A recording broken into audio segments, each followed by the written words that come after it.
Dari halaman ke peradaban. Pernah lo mikir, kenapa orang yang paling berbahaya dalam sejarah bukan yang punya senjata, tapi yang punya ide di balik kata-kata? Dan kadang, cuma karena satu buku, satu kalimat sebuah peradaban bisa runtuh, atau dilahirkan ulang. Di dunia yang gaduh oleh suara kosong, buku adalah bisikan yang menyelamatkan. Tapi jangan salah, bisikan ini bisa mengguncang tahta, bisa menusuk sistem. Buku bukan cuma kumpulan huruf, dia adalah bom waktu yang menyamar sebagai sahabat. Kita diajari untuk membaca sejak kecil, tapi tak banyak dari kita yang diajari untuk berpikir dari yang kita baca. Kita disuruh hafal, bukan paham. Disuruh patuh, bukan tanya. Dan disanalah awal kejatuhan kita sebagai manusia berpikir. Tahun 1600-an, Galileo baca langit. Tapi yang dia temukan bukan hanya bintang. Dia menemukan dosa menurut gereja, kebenaran, bahwa bumi bukan pusat segalanya. Dia membaca semesta, dan semesta membalasnya dengan hukuman. Di penjara, dia diadili. Kenapa? Karena dia berani membaca dengan berpikir. Lompat ke abad 21. Malala Yousafzai, gadis muda dari Pakistan, nulis blog rahasia soal pentingnya pendidikan. Dia nulis, dia baca, dia pikir. Taliban gak suka,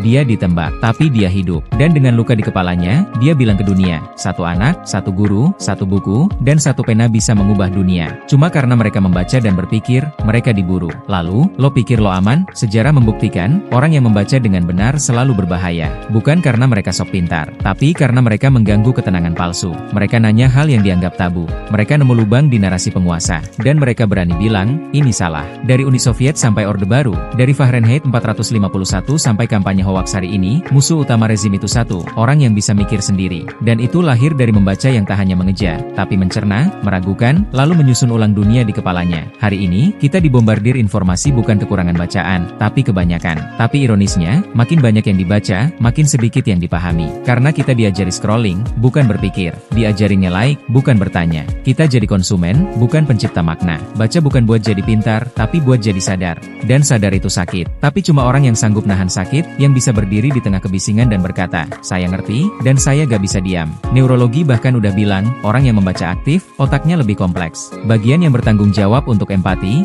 logika, intuisi, semua nyala. Tapi bukan asal baca. Harus dengan rasa penasaran, dengan keresahan. Membaca dengan berpikir kritis adalah olahraga paling revolusioner bagi otak manusia. Lo bukan cuma nyimak cerita, lo sedang membongkar dunia. Kata demi kata jadi senjata. Kalimat jadi kompas. Buku jadi pelabuhan bagi mereka yang tersesat di samudra kebodohan. Peradaban gak lahir dari jawaban. Dia lahir dari pertanyaan yang gak nyaman. Dari Plato yang tanya, apa itu keadilan? Sampai Harari yang nulis ulang sejarah manusia dengan bertanya, apa itu kenyataan? Semua dimulai dari satu langkah kecil. Membaca, lalu merasa gelisah. Dan kegelisahan itu bukan penyakit. Itu bahan bakar. Bahan bakar revolusi. Revolusi gagasan. Bukan lewat kekerasan, tapi lewat keteguhan berpikir. Jangan lihat buku cuma sebagai objek di rak.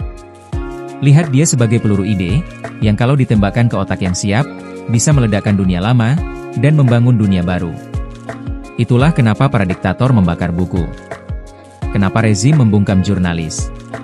Kenapa orang takut debat. Karena mereka tahu, kata-kata yang dibaca dengan kritis adalah hantu paling menakutkan. Dan mungkin, itu sebabnya lo selama ini dimanjakan dengan kebodohan.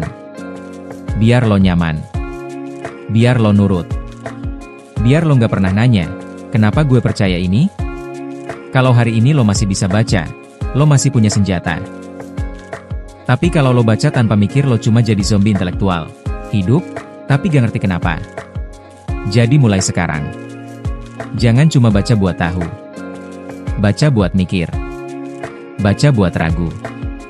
Baca buat berubah. Karena dunia ini terlalu rapuh untuk diserahkan ke tangan yang gak pernah belajar berpikir. Dan mungkin, dunia yang kita tinggali hari ini adalah hasil dari orang-orang yang berhenti membaca.